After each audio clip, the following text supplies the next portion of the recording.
In 1979, the Skylab space station fell out of orbit. Much of the debris burned up during re-entry. However, part of it crashed on Earth. NASA said they recovered every piece, but they were wrong. In 2007, in Western Australia, Enos drives his bike to a gas station in the middle of a sandstorm and calls biochemist Martins, who is currently in Italy. Enos desperately explains he has tried to talk to several people at NASA, and everyone keeps ignoring him. Something came out of your tank!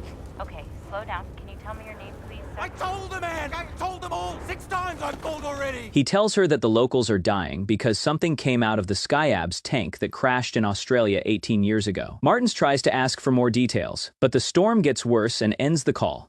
27 hours later, Massachusetts rides at the same gas station and meets Major Robert and Lieutenant Triney, who work for the Defense Threat Reduction Agency, or DT. Martins tells them that the tank was sent to the satellite with a parasitic fungus that could adapt from one species to another.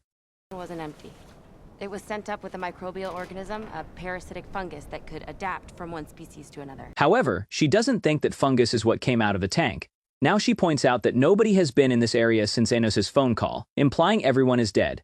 After Martins injects herself with medicine in case of lethal allergens, the three of them put on hazmat suits and start searching the area with their body cams on. Triney wonders why NASA sent a hazardous organism to space, so Martins explains they wanted to develop an antifungal medication for astronauts. The group counts 14 homes and 12 cars, but not a single person. Eventually, they find the tank and Martins notices that the locals tried to clean it with a fluoric solution made of potatoes and dish soap. It is located in a building called Skyab Museum, which has tons of old newspaper articles about the fallen satellite. Using a magnifying glass, Massachusetts Martins finds microfissures and realizes that the potato mix leaked into the tank, so it fed the fungus.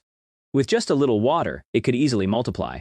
On one of the fissures, Massachusetts Martins notices a green stain. She asks Robert to hold her while she takes a closer look, and confirms the green fungus has grown and mutated. Suddenly, the fungus moves and lunges, so Martins steps back in fear. At that moment, Triney announces she has found a body, so Martins goes to join her without realizing that there is some fungus stuck on her boot. It corrodes through the sole and moves into the hazmat suit. On a roof, they find a body with the entire chest cavity torn open.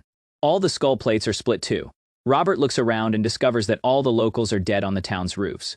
With the same injuries, Martins theorizes that the fungus made them climb to the roofs and wait to burst. That way, it could multiply and spread. Suddenly, the dead man's head cracks and reveals all the fungus inside. With a magnifier, Massachusetts Martins returns to the tank to get a sample while explaining that something like a spore must have penetrated the shell after re-entry, which means a new species has been born. Once the sample is secured, the group gets going. As the fungus enters Martin's body, she starts feeling hot and smelling burnt toast inside her suit. Then dizziness makes it hard to walk, and she pukes green fungus into her helmet. Then the fungus takes over her brain and repeats the word spread. Martins rushes to get in the car and Triney pulls out her gun, but Robert pushes her when Martins drives toward them. The vehicle hits him and hurts his back, so he can't move.